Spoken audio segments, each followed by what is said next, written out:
r/askreddit. Gamers of Reddit, what are some underrated games do you think more people should play? For me, it's got to be an old Xbox game called Metal Arms. It's a bit old now, but it's the crap. They were going to do a sequel, but the company was bought out or bust or something. I'm still disappointed they didn't make a sequel. Custom Robo on the GameCube. I actually got that game recently and the writing is hilarious. Kenshi, it's kind of a fucked up dystopian game that takes place in some barren hellhole. Not your typical IA titles. More PC and independent. Lower budget. But as a gaming experience, I think it captures the very essence of what an organic gaming experience to be. The game itself is kind of this fucked up scenario and places you in the middle of it. Rise or fall, it almost feels like it's up to fate. But the cool thing is that your player gets stronger with repetition. So as long as you're alive, you've got a shot, even if you're a bleeding, limbless, and crawling great distances starving. A scenario all too common in Kensha. Kenshi is something like ridiculous anime and playing with action figures wrapped up in some neat aesthetics. I didn't feel like I was playing a game, more like playing with it. It is both incredibly hostile and incredibly exploitable, which is a weird combination. I heartily recommend it, but it is unlikely to be quite like one would expect it. Haha, incredibly hostile and incredibly exploitable explains the game pretty well. First playthrough is the most what the F is going I ever had in any game. In a bunch of highly rated games that are people's favorites. Hey, did you know that BioShock and LEGO games are underrated? So underrated that they have bestseller collections and multiple sequels that have also been well received. I swear, man, r/ask Reddit these days. Split Second, a very good racing game with the added element of trying to destroy the other drivers with explosions piece. You wrecked yourself. You forgot racing while a semi-truck is chucking flaming, exploding barrels in front of you. Or racing on a runway while a freaking 747 does an emergency landing. Mercenaries. Playground of Destruction. It was GTA in North Korea. You could hijack anything and destroy any building and call in airstrikes. Truly ahead of its time. Never could beat the final mission though. Regardless, amazing. Perfect description of this great underrated game. You are correct, it was basically the military version of GTA in North Korea.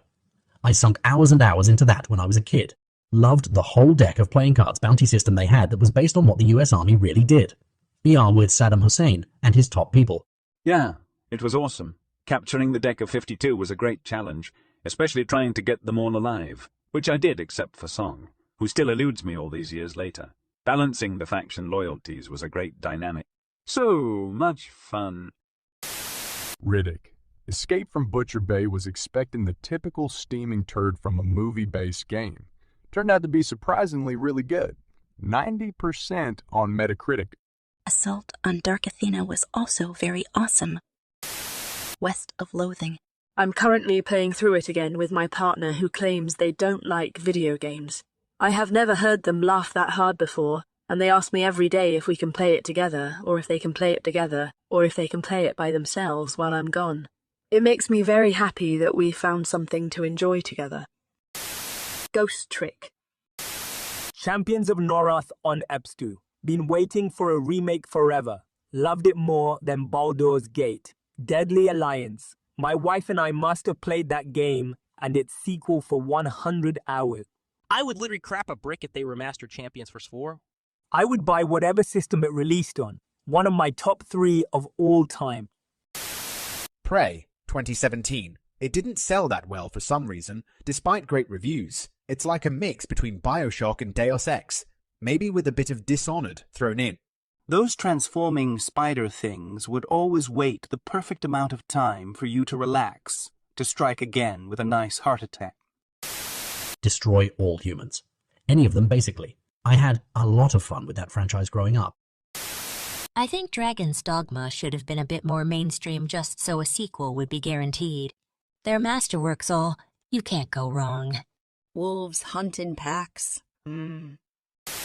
Lord of the Rings. The Third Age. I love Jarpies, and this was one of the first from a property I actually recognized and could relate to. The playable characters are original, and the story walks hand in hand with the films bringing in tons of nostalgic fights.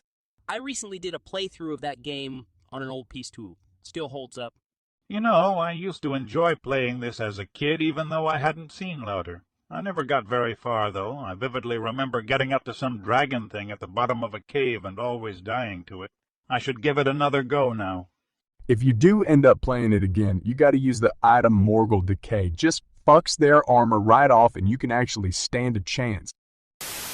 Golden Sun and Golden Sun. The Lost Age 2 of the best RPG games I have ever played, and they need to make another one for Switch. Please make it happen, Nintendo. Yes, please. A remaster of the original 2 into one game, not limited by handheld graphics of the early 2000s. It was a beautiful game on the Jiba for its time. A mature series, the I say holds up to even today's RPG design standards, especially the more advanced classes introduced in the Lost Age. Brave Fencer Musashi for the Soul. I remember loving the demo and playing it over and over. I couldn't believe it once I actually played the full game on emulator, how big it was. I played the hell out of the demo but never got around to getting the full game. Might be time to give it a shot. The Long Dark. God hand, I know, the gameplay is a little clunky, but I'll be damned if it isn't funny.